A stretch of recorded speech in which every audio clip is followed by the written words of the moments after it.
Välkomna till Riks. De senaste dagarna har det talats mycket om EU och snus. Och för att ge oss lite perspektiv på det här så har jag bjudit in Bengt Wiberg till studion. Välkommen till Riks. Tack så mycket. Du leder en organisation som heter EU for snus. EU för snus.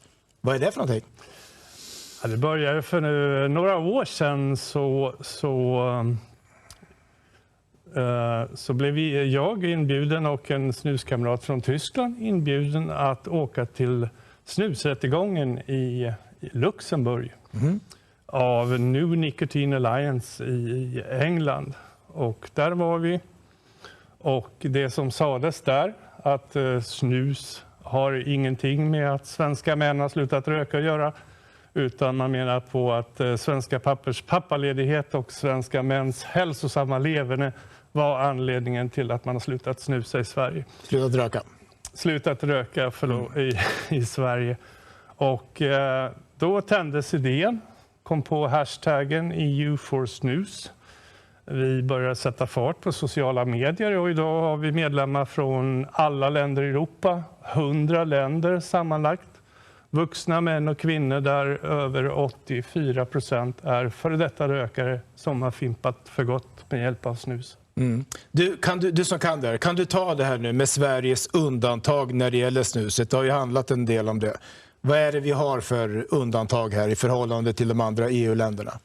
Sverige är det enda landet i Europa, i EU, där man får försälja snus. Och det krävde Sverige i och med att man skulle i anslutningsfördraget till EU.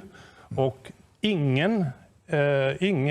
EU kan aldrig, så att säga, ta bort det här undantaget. För då måste samtliga länder i EU, inklusive Sverige, vilket aldrig kommer att hända, säga att man tar bort vårt undantag i Sverige. Det som är viktigt att påpeka också att det är inte förbjudet att att köpa snus som EU-medborgare i andra länder. Okay. Det enda som är förbud på det är att sälja i de länderna. Kan man tillverka snus i Finland eller Tyskland? Ja, absolut. Vi har ju ett EU-land som heter Danmark där snus med tobak är förbjudet. Och där tillverkas det snus. Tillverkas snus i Schweiz tror jag också, i några av Men de senaste dagarna så har det kommit upp igen nu det här med Sveriges undantag. Och då har det alltså gällt, om vi har förstått rätt nu, rätten att sätta skatten. För det har inte Sverige något undantag, eller hur är det egentligen där? Ja, det visade sig, det blev ju liv i luckan igår och svenska finansminister, många members of parliament från Sverige talade ut om det här och inte minst gemene man där de flesta som snusar är för detta rökare protesterade emot det här. Och då kom det ett besked igår eftermiddag från den EU-kommissions talesperson som ansvarig för skatter att skatter på svensk snus är Sveriges enskilda ensak. Just det. Och det som har hänt sedan dess då, det är ju då att den sverigedemokratiska EU-parlamentarikern Charlie Weimers, han kräver ju att få det här inskrivet. Eller hur? Har du hört talas om det? Eller? För det är ju inte formellt bestämt att Sverige självt ska bestämma skattenivån. Ja, det är lite mer än vad jag känner till. Men självklart, om någon säger någonting som man gjorde på snusrättegången, som jag nämnde i början här, så vill man ju ha det skriftligt. För då sitter vi kanske ännu säkrare. Ja. Du, om vi tar bredda perspektiven lite. Tobak, nikotin, rökning, snusning och så finns det ju alla dessa nya produkter. Det finns ju en debatt här som handlar om det som man kallar för skademinimering, harm reduction inom tobaks- och nikotinanvändandet. Kan du berätta lite vad det handlar om? Tobaksskademinimering borde ju vara en lika stor självklarhet som att du har bilbälte på dig när du kör bil. Du minskar ju dina risker. Att man har ett sprututbytes program för narkomaner så att de inte ska få aids och vad du vill. Att många av dem som är emot snus och skademinimeringar säger man måste jämföra med att inte använda någon drog whatsoever, inklusive nikotin, eller att man är då liksom fast i det här. Men det finns olika grader, det är inte bara svart och vitt. Nikotin i sig självt orsakar inga cancer. Det kan man läsa på amerikanska FDAs hemsida om man vill. Så att gå från det livsfarligaste av allt, från rökning som dödar 8 miljoner människors för tidiga död enligt WHO, till Per år då alltså? per år till snus eller nikotinportioner eller e-cigaretter eller heat not burn, då har man reducerat sin risk. Och det är det här som EU för snus och tusentals andra ute i världen står upp för. Det var det jag misstänkte nämligen. Alltså, ni försöker då förklara att med snus så kan man så att säga som nikotinberoende använda sig av betydligt mindre farliga produkter. Ja. Men här finns ju då en ganska stark konflikt med flera intressen. Vi har tobaksindustrin, vi har antitobakslobby och så vidare. Kan du beskriva den här konflikten lite grann? Ja, konflikten, ju säkrare, ju mindre skadliga kanske man ska säga, för ingenting är ofarligt. Man kan dö av att dricka för mycket vatten. Ja. Ingenting är ofarligt, ingen hävdar det heller. Men om man reducerar sin risk att råka ut för lungcancer eller muncancer genom att byta bort rökningen för gott och gå över till exempelvis snus, så har man reducerat chansen att råka ut för cancer och annat elände. Vi ska prata lite pris också, för det här med skatter handlar ju mycket om pris och man försöker reglera just bruket genom skatterna och priserna. Och vi har varit ute på stan och frågat lite människor och när vi gjorde det så fanns fortfarande då det här ryktet, om vi säger så, att EU skulle höja priserna. Och vi frågade människor vad de var beredda att betala för snus i Sverige. Vi ska titta lite här. EU har lagt fram ett förslag att chockhöja skatten på snus. Vad tycker ni om det? Fruktansvärt. Ja. Hemskt.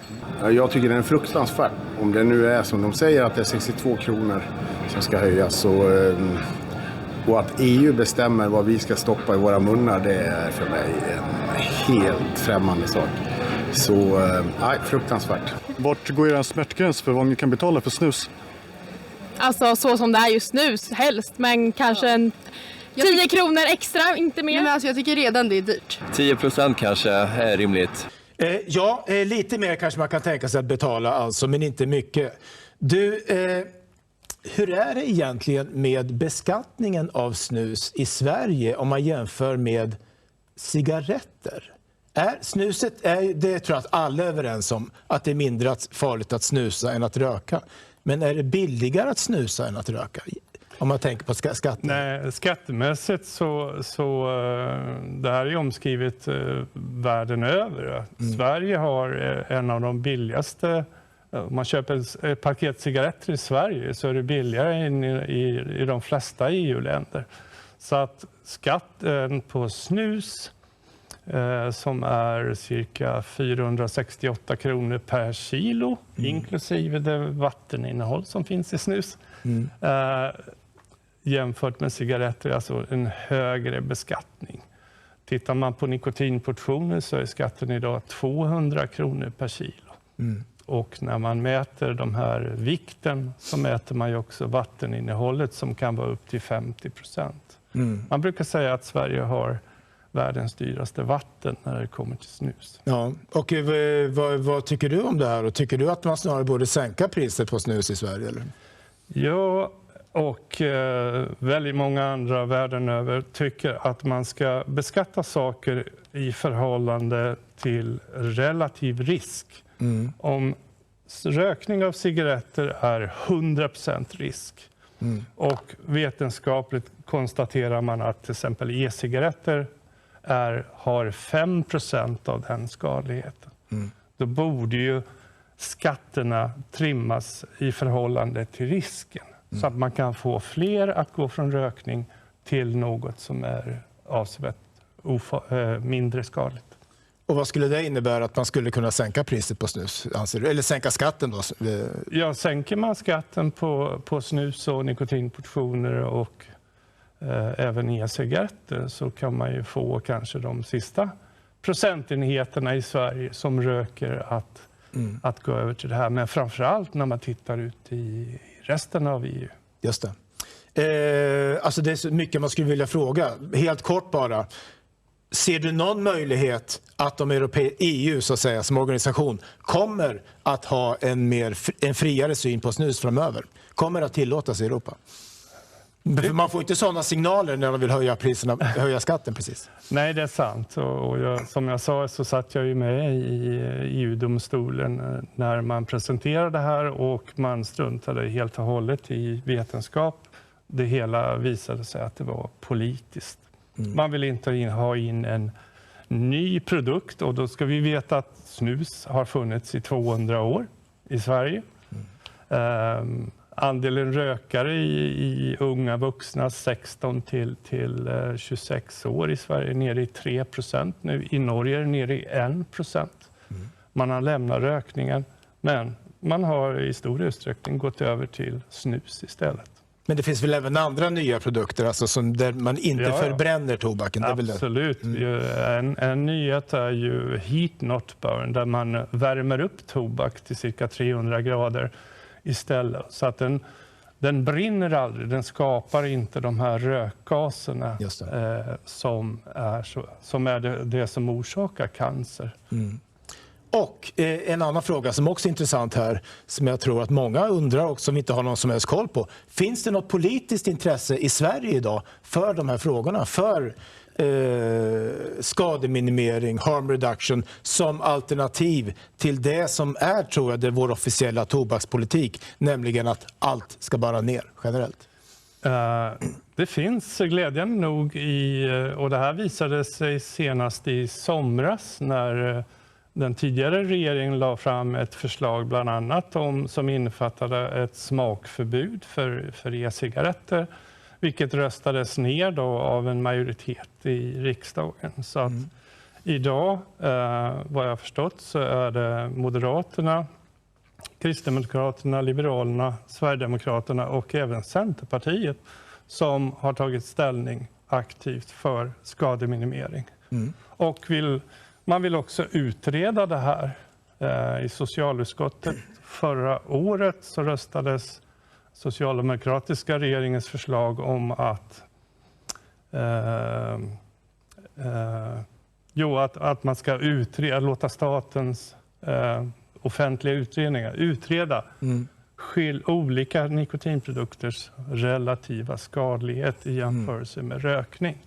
Och där ser världens skademinimeringsadvokater fram emot. För visst är det väl så att det finns länder i världen och Europa där man har slagit om när det gäller tobakspolitiken och satsar snarare på skademinimering? Ja, och tittar vi i Storbritannien så är det ju helt fantastiskt. Där kan ju läkare skriva ut e-cigaretter på recept och där engelska hälsomyndigheter konstaterar att e-cigaretter är minst 95% mindre skadligt än att röka. Och det har fått flera miljoner britter att lämna rökningen därhän och istället använda e-cigaretter. Och även sådana här nikotinportioner börjar nu bli populärt. Snus får ju inte säljas där fortfarande med tobak. Allra sist, en liten kritisk fråga. Är det ändå inte så att de här nya produkterna, vaping pratar man ju också om, och som ofta kan ha smaker som kanske kan intressera unga människor, unga tjejer, att de riskerar att leda in unga konsumenter i ett nikotinmissbruk? Här måste man ju i Sverige till exempel och i flera andra länder så är det ju lag på att en tobakshandlare till exempel, om någon ser ut att vara under 25 år så måste man begära legitimation.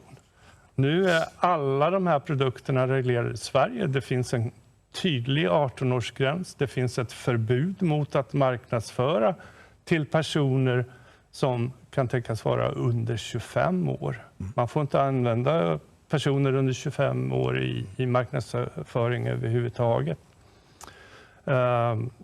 Så det är väl den sista oron. Men tittar man på rent vetenskapligt så finns undersökningar bland annat med en långtidsstudie med 66 000 svenska snusande män och kvinnor som visar att 86-87% av de här är före detta rökare. Och när man tittar över 6-årsperioden så visar det sig att en tredjedel av dem efter 6 år har lämnat snus och allt nikotinbruk. Alltså en gateway som man pratar om, bort från nikotin.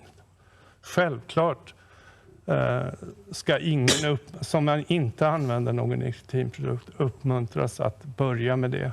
Gör inte det. Bra, jag tror vi avslutar där. Bengt Wiberg, stort tack för att du ville komma till Riks. Tack så mycket. Och tack för att ni har tittat på Riks.